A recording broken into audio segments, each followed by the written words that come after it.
안녕하십니까, 윤과장입니다. 네, 오늘 코스피 지수가 1.95%나 하락을 했습니다. 더 무서운 건 이게 낙폭을 축소한 거라는 겁니다.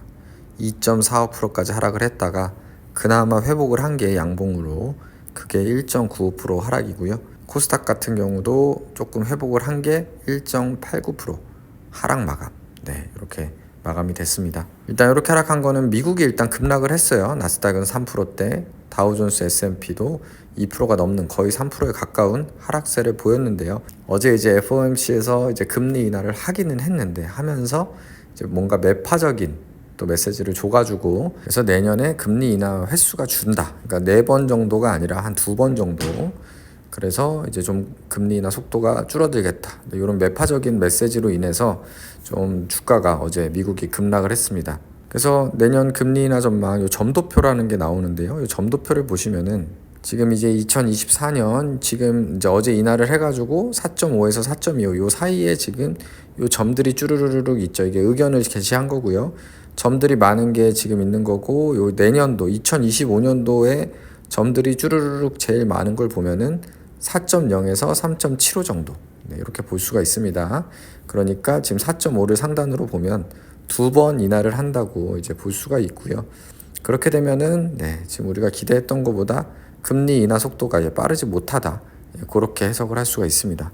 그래도 아무튼 억울한 마음이 들죠. 미국 증시 급등할 때는 따라서 오르지 않다가 역시나 미국 증시가 하락을 하니 이럴 줄 알았습니다. 그죠? 이럴 줄 알았어. 그러니까 따라서 하락을 하는 우리나라 증시 이런 모습을 보여줬고요. 투자자 동향 보면은 개인만 또 오늘 매수를 했고 외국인 기관에 매도를 해서 좀 불안한 모습을 계속 보여주고 있습니다. 전 종목 이절 챌린지 보시면 뭐 세 종목 다 하락을 했고요. 코스닥 종목을 보시더라도 전부 하락을 했습니다. 그래서 오늘 좋지 못하게 전 종목이 다 하락을 해서 출발했었고 다만 이제 코스피에서 살짝 빨간불 들어온 종목들이 있습니다. DLENCU 뭐 이거는 뭐 강보합 수준 큰 의미는 없고요. 롯데케미칼이 이 아사리판에 1% 반등을 했습니다. 여기 양봉으로 나왔고 장중에 한 3%까지도 상승을 했고요. 네, 종가는 그래도 1% 상승 마감을 했습니다. 일단 오늘은 롯데케미칼 같은 경우는 특약 조정을 하는 사채권자 지폐 소집이 있었습니다. 그래서 오늘 결국에 사채권자 지폐 통해서 회사채 특약 조건 삭제, 결국에는 롯데월드타워 담보 효과를 봐가지고 아무튼 그런 불확실성, 뭐 롯데가 망한다 뭐 이런 부분들은 좀 해소가 됐습니다. 다행히. 그런데 항상 말씀드리듯이 제일 중요한 거는 실적이죠. 실적이 좋아져야지 뭐 지금 빚진 거 기한이익 상실 겨우 막았다고 해서 모든 게 해소된 게 아니죠. 실적이 좋아져야 되는데 그나마 다행인 건 가뭄 속의 단비, 에틸렌 마진이 반등에 성공을 하고 있다. 다행이다. 유가는 하락을 하고 또 에틸렌 가격은 상승을 하면서 2개월 연속 상승을 했다. 물론 아직도 225불 뭐 이렇게 나왔는데 아직도 많이 부족하죠. 한 300불 가까이 가야 됩니다. 300불은 가줘야 또 흑자를 시원하게 낼 수가 있는 그런 상황입니다. 그래서 뭐 안심하긴 이르다. 그래도 약간 한숨 돌렸다. 희망이 보인다. 요 정도로 이해하시면 될 것 같습니다. 그래도 통상 1분기를 성수기라고 보고 있기 때문에 그래도 조금 희망을 좀 가져보고요. 네, 삼성 SDI 오늘도 하락을 했네요. 참 이렇게 빠질 종목이 아닌데 전기차 악재들로 인해 주가가 너무 내려온 것 같습니다. 그래도 오늘 보고서도 공유드렸고 여기 이제 뭐 뉴스 보시면은 전기차 배터리 세액공제 폐지 권고하지 않을 거다 트럼프 인수위에서. 그래서 조금 한숨 돌렸다 이런 기사도 나오고 있거든요.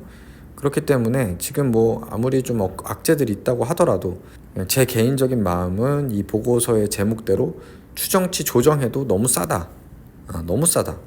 주가가 너무 많이 내려왔다. 네, 이 정도의 저도 생각입니다. 물론 주가가 앞으로 어떻게 될지 모르겠지만 많이 빠져있는 상황이기 때문에 부담은 좀 덜한 상황이 아닌가 싶네요. 그래도 오늘 잘 올라간 종목이 있죠. 바로 인버스입니다. 2.48% 상승. 인버스 왜 계속 사시냐는 분들이 계셨지만 이런 날 마음을 다스리기 위해서 인버스를 좀 담았습니다.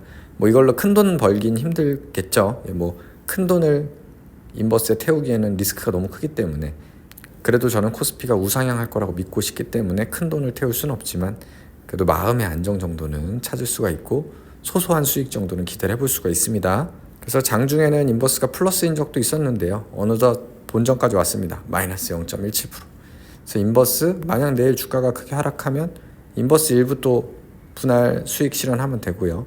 만약에 다시 오르면 좋은 거고, 예, 그런 마음이고요. 롯데지주 아쉽게도 마이너스 4%. 그래도 아직은 괜찮아요. 큰 반등 한번 나오면 다시 본전 올 수 있기 때문에 아직은 희망이 잃지 않고요. 롯데케미칼과 함께 롯데그룹주가 잘 올라가 줬으면 좋겠네요. 나머지 요 정도 수준이고요. 코스피 보시면은 네, 오늘 뭐 종목들이 대부분 좋지 않았기 때문에 예, 계속 이렇고 롯데케미칼 조금 올라서 이제 반토막에서 조금 올라왔고 하나솔루션하고 역전됐습니다. 예, 역시 그래도 업황 개선 얘기가 조금씩 나오니까 그나마 하나솔루션보다는 나아졌다. 네, 요즘 순위 싸움이 치열한데요. 플러스로 순위 싸움을 해야 되는데 지금 마이너스로 순위 싸움을 하고 있습니다. 그리고 코스닥도 오늘 전부 하락을 했기 때문에 좀 안 좋아지고 있는 모습. 그래도 아바코 마이너스 13% 희망은 보고 있습니다. 오늘 이렇게 좀 지수들, 주가들이 전반적으로 하락을 해서 좀 아쉬운데요. 미국 오를 때 오르지도 않았는데 미국 하락할 때 좀 올라가 주는 모습, 코스피가 더 강하다, 이런 모습 한 번씩 좀 보여줬으면 좋겠습니다. 그래도 오늘 상법 개정 토론회까지 하고, 그리고 이제 이재명 그 대표의 그런 의견들을 쭉 보면은 자산 증식 수단으로, 부동산이 아니라 이제 주식으로 자산 증식을 할 때가 됐다. 네, 이런 이제 얘기들이 있었거든요. 그래서 어쨌든 주식을 관심을 갖고 이렇게 좀 정책을 세우려고 하는 것 자체가 정치권에서 우리 투자자 입장에서는 그나마 다행인 것 같습니다. 무관심한 것보다는 관심이 있는 게 좋죠. 그래서 좀 좋은 정책들이 나와서 우리 주가 상승에 좀 실제로 도움이 됐으면 좋겠네요. 오늘도 시청해 주셔서 감사드리고요. 구독, 좋아요 부탁드리겠습니다. 감사합니다.